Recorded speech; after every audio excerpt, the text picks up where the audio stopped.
Abdülhak ve Atar ailelerin bu mutlu gününe hepiniz hoş geldiniz.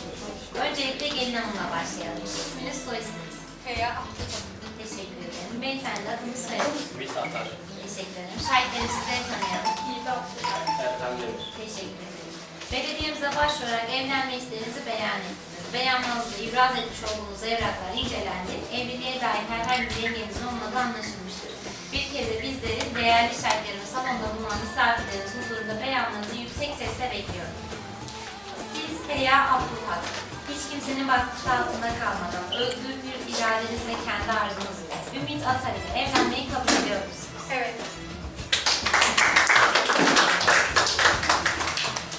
Siz Ümit Atar, hiç kimsenin baskısı altında kalmadan özgür bir iradeniz ve kendi arzunuz ile Feya Abdülhak ile evlenmeyi kabul ediyor musunuz? Evet. Değerli şahitlerim, sizler şahitlik ediyor musunuz? Evet. Teşekkür ederim. Ben de yasaları ve belediye başkanımızın bana vermiş olduğu yetkiye dayanak sizlere eş ilan ediyorum. Hayırlı uğurlu olsun.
Müzik